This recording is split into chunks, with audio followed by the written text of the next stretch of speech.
Hello, Cats and Kittens, Orewa Jose, Yoroshku. Welcome back to the Crisis Corner. Yes, the frogs are still out there, and it's driving me insane, but we shall endure. Anyway, I'm back in the Crisis Corner.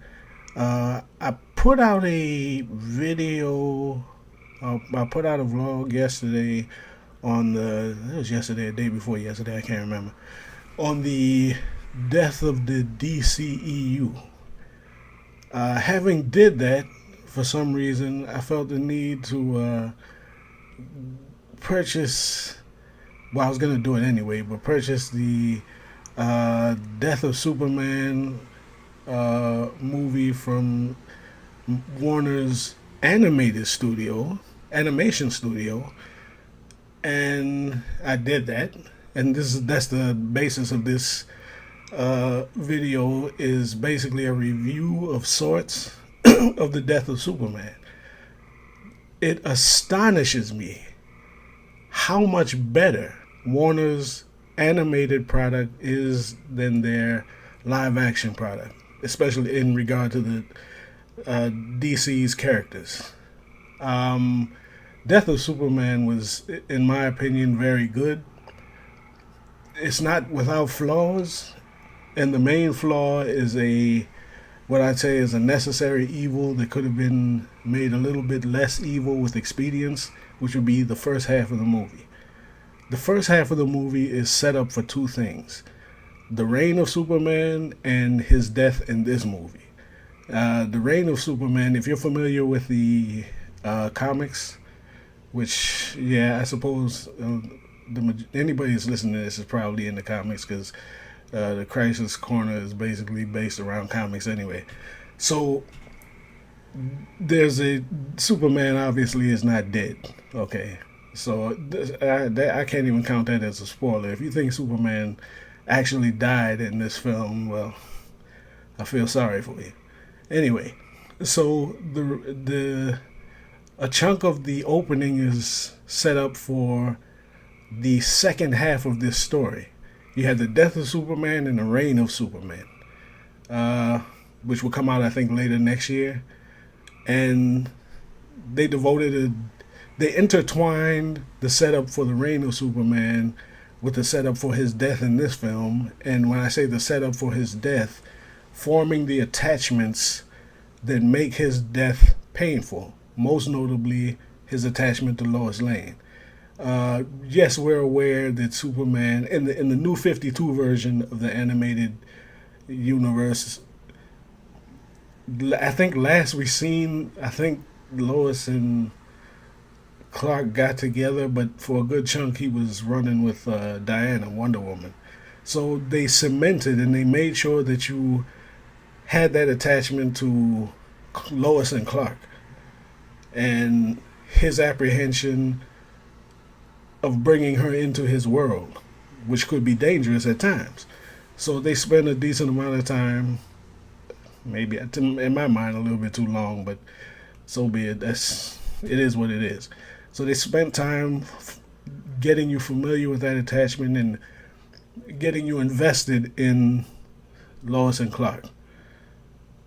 After that, we get to the actual Superman Doomsday, not before Doomsday thrashes the Justice League for a decent amount of time, which was also interesting because in the comic version, or the original version, the source material for this was, of course, the Death of Superman comic, which ran through who knows how many copies of how many Superman titles, I can't remember.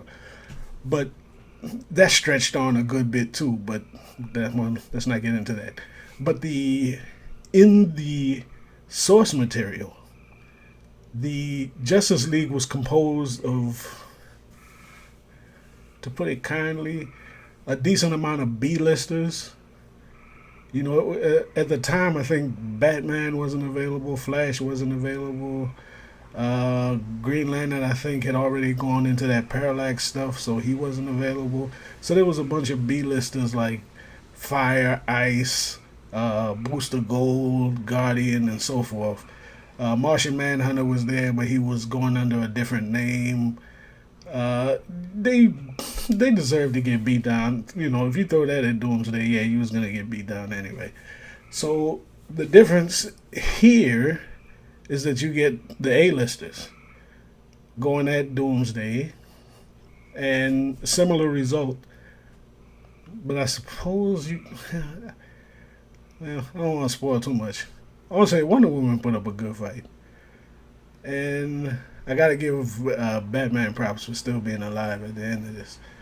Um, but that's a main difference. That's one of the main differences in the stories. You got the A-listers in this iteration as opposed to the B-listers in the source material. Aside from that, the fight itself, I liked. I thought it was pretty good. It was brutal. Doomsday, the character, was pretty brutal. He was pretty brutal. Um, he was rough. Yeah, and the animation bore that out. He man and beast. You know, he was putting them down with no remorse. And when he came to the Superman Doomsday fight, it was brutal. It was a pretty good fight. It was it was on point. And the resolution, yeah, I ain't gonna spoil it. It's the death of Superman, so you figure it out. Overall, I liked it. I thought it was a good piece of work. And again, it astonishes me when you go back and look. Even though the New 52 animated um, iteration of the DC characters isn't my favorite, if you go back and look at the live action movies as compared to the animated movies, there's no comparison. There's no comparison. Even the TV show Justice League Unlimited, that stuff is gold. It's gold. The voice actors are gold. And in this movie, it took me a second to warm up to Rainn Wilson, Lex Luthor. I think it was Clancy Brown that did him in the animated original. I'm not sure, but he did. Everybody did a pretty good job. I can't think of any of the voice actors that I disliked. The animated studios is killing it. I was jokingly, I was speaking to my nephew.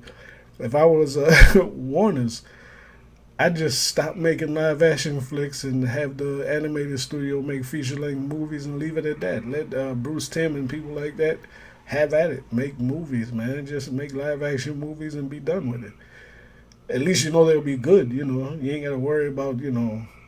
Anyway, anyway, so that's my point.